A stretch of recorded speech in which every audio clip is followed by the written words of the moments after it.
Hello and a happy new year. Welcome to the very first Women in Streaming Media Education podcast. I am so excited to be joined by you today, and I hope you had a good festive celebration. So thank you for tuning in to this very first podcast, and I am thrilled to have my very first guest as Laurissa Yeung Shea. Laurissa is currently working as a broadcast bookings application owner for Warner Brothers Discovery. She has over 25 years of experience in media broadcast and the gaming sector, and she brings a wealth of expertise in operational and technology innovation. And for this reason, I wanted to begin this podcast season with Laurissa, who is going to give us an overview of what she's seen in her 2 decades of working in the industry. Throughout her career, she has successfully navigated the evolving landscape of the industry which we work in, and evolved within her career to meet those changing needs of the industry. Currently, as an application owner at Warner Brothers Discovery, she manages the broadcast booking applications for TNT Sports. This role requires her attention to improving content management and scheduling systems, whilst also supporting business decisions to meet the needs of the system experts in the UK. She is passionate about optimising workflows and utilising technology to create positive change, and she enjoys solving complex challenges and working in collaboration with teams effectively.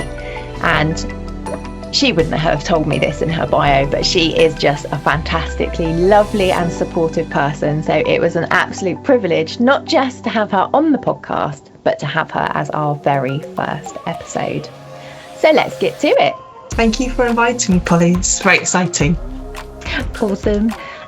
So I think a good place to start would be just talking a little bit about your journey into the world of media and technology. It's one of my favourite questions because I don't think I've ever spoken to someone who said this was my aim right from the start.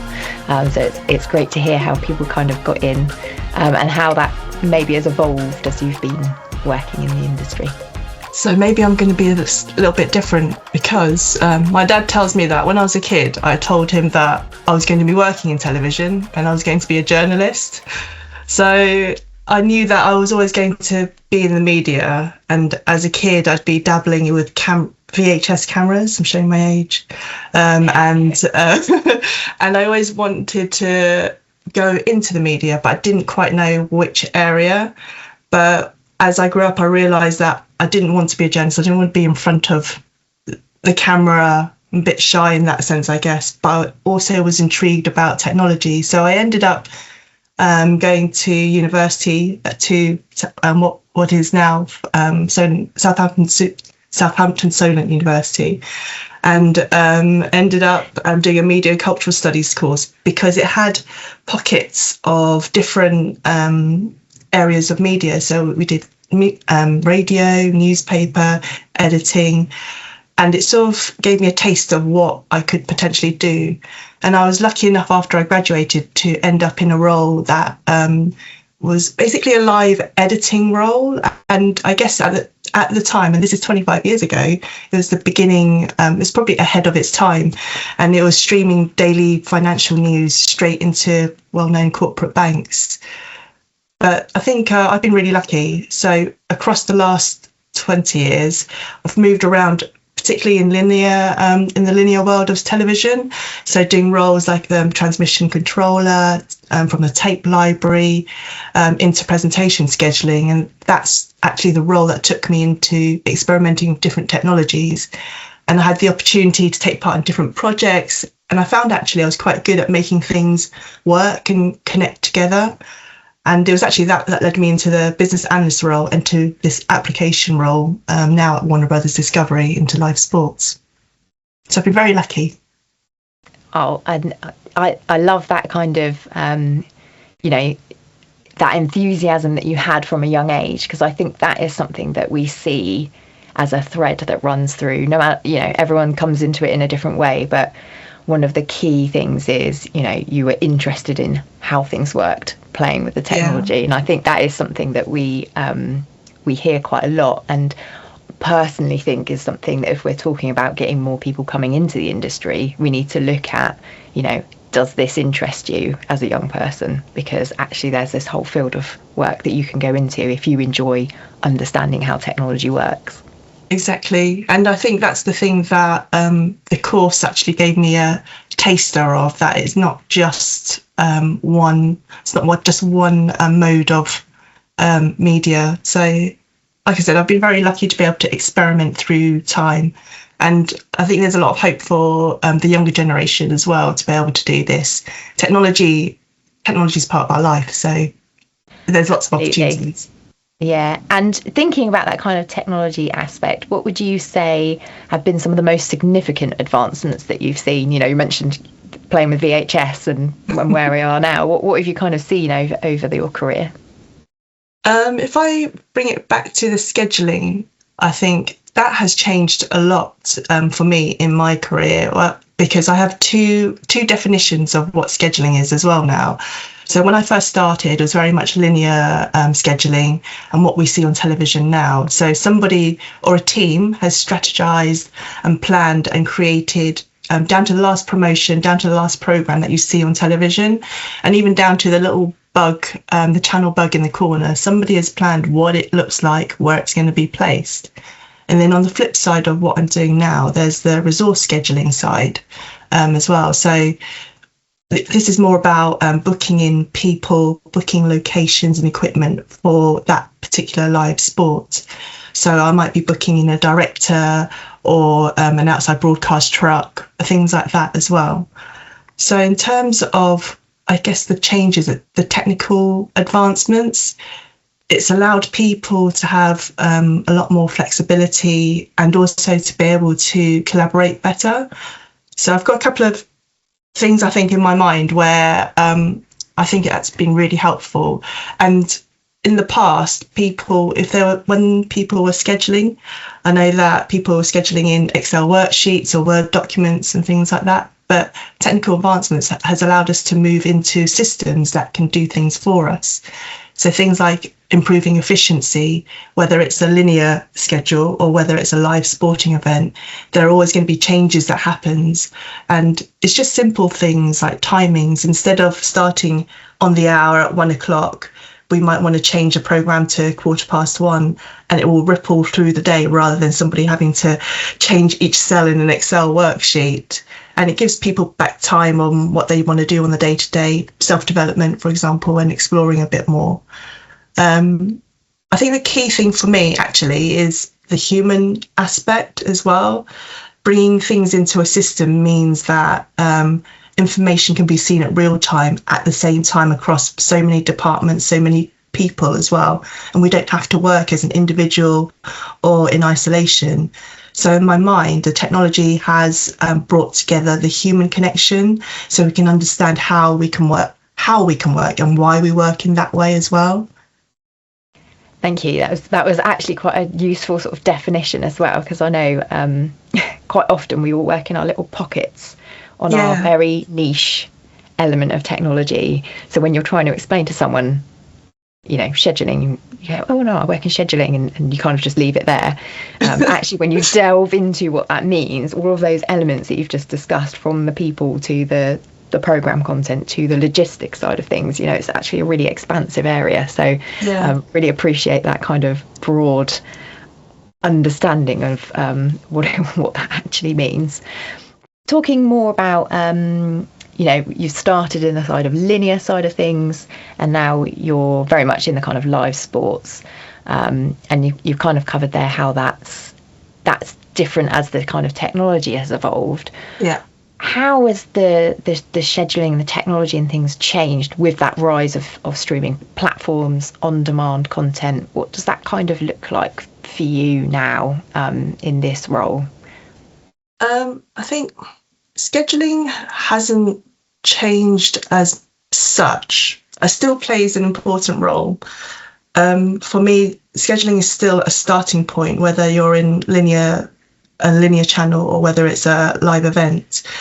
But I think what systems have helped is that things have adapted. So we're not just looking after metadata, we're also looking after the life cycle of content creation. So aspects like fast channels as well, and as well as video on demand and streaming platforms. All of these types of media can be considered within technology. So let's have a think. So with systems, trying to keep up with the demands of consumers and the changing of technology like devices, we can. An example for live sports is for our on-demand content, for example, we'll record a live event and we'll take that raw footage to be able to create a highlights package.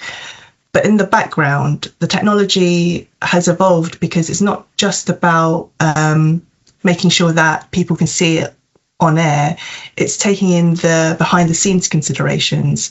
So we're looking at technologies helping us answer questions like, okay, who or what am I, no, who's going to be scheduling this recorded event, this raw footage, and which editor am I going to choose to do this? Which editing suite are they going to sit in? How long is this clip going to be? How is this going to be delivered? All of these aspects are now entwined in technology, and the scheduling systems allow us to sort of be more creative and also have a template to ease some of those workflows to make us work a little bit more efficiently. And I think also it gives us the flexibility. I think it is key because it allows us to have faster reactions, especially for live schedule changes as well. So if the match is overrunning or if the weather is bad, the technology allows us to be able to shift those in the system without having to duplicate data over and over again. It can be like, we can change the start time and ripple it through rather than back in the Excel worksheet moment, trying to update each cell, each tab and trying to do that with Control F and try and find all those spots to. That sounds like a nightmare. So it's the simplification and the flexibility, I think, that has been really beneficial. It just sounds like it's expanded so much as well with all those kind of adjustments over the years. Like you've almost had to adapt that technology to kind of fit with how everything else is kind of adjusted as well. Yeah, it's the speed of everything as well, though, especially with live sports or live television in general. It's just keeping up with the speed of the content and making sure audience gets what they want as well. They don't want to miss out on somebody scoring a goal or the live poll of whoever's won the competition. And does that create some kind of unique challenges in your world at all? Challenges, I guess it is keeping up with technology. If I go back to the linear scheduling time, for me it was very manual and we were working in a system, but everything was manually created. Every element you saw, somebody had placed it there. And I think in the past the challenges was that it was open to human error and very time consuming, but now we can do things really quickly. We can put things in a template. So for example, if we know it's a specific football tournament and we want it to look a certain way in a style, we can create templates rather than dragging in those elements one by one. But it's also, I guess that's the IT side. But then on the flip side, for the people, the experts who actually use it, is putting in certain, I guess it relates back to the templates, the automation to make sure that it reduces that human error, and it also still gives people that creativity to sort of design that look and feel of an exciting football match or an exciting program as well. And that's what the audiences are expecting now, isn't it? They are expecting that fast, dynamic, exactly, interesting and unique content from their providers. And I think it's like things like I was reading the other day where, like, for example, the football matches, they're using the VARs and be able to do replays quickly. That kind of technical advancement. If you rewind back 20 years ago when I started, you just wouldn't have seen that. But now people have a like for like what's going on analysis as you're watching the match as well. So it's come so far and people love that excitement. Yeah, and I think people expect it as well. So I think, yeah, that kind of leads nicely into my final question, actually, which is, where do you see the trends currently in the emerging technologies in this field? What do you kind of see as the next chapter of media technology and, sport streaming, all of these things? Everything. I'm going to say the words that I think IBC were trying to avoid. AI has to be said. AI bingo, I think is what we need. Exactly.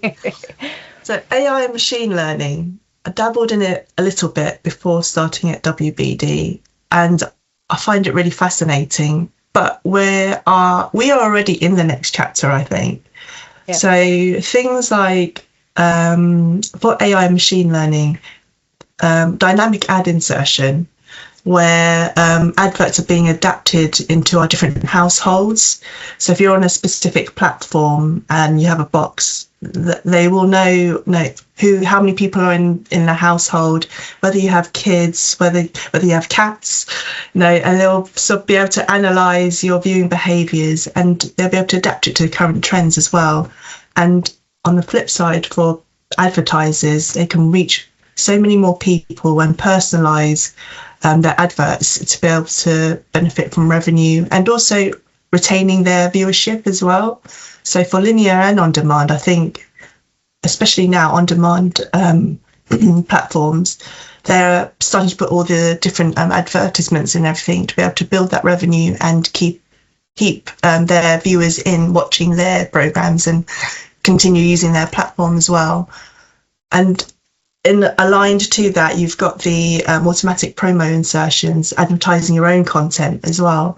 So again, it's based on rules and data, and AI and machine learning can help benefit companies, target certain people to be able to come back and watch a specific show and, things like that. So I think people find it sounds scary, but it's actually quite beneficial all round. You see what you want to see rather than, wasting time on things that you don't want to see as well. I love that description. You've basically kind of summarised it there as like an assistant. It's someone that's helping you expand that job that you have currently, not taking it away, which I think is always my favourite explanation as well, because I know there is a lot of fear around this thing. Yeah. And I think this links to back to the scheduling aspect, where it's actually supporting people like schedulers and media planning teams, because we're gaining data, real life data as well, that's accurate, so you can actually plan and strategize better, and it's more efficient, more revenue for companies obviously as well. So you've got really good audience data information to work from. Thank you so much, Laurissa. That is about all we have time for today. I really, really appreciate your time and particularly your kind of description of the last, 20 years of your career, how you've seen that technology change. And what's been really nice is that you've actually managed to kind of touch on all of the topics that we have coming up in the next few podcasts. So I feel like you've really set the scene, done the groundwork for the rest of the content that we have to come. So I very much appreciate that. Thank you so much, Polly. Don't forget you can check out those other ways of getting this content and our blog through all the links which are found wherever you are. We just wanted to make sure that you could get as much from this series as possible in whichever way suits you best. So thank you for joining us on this very first episode.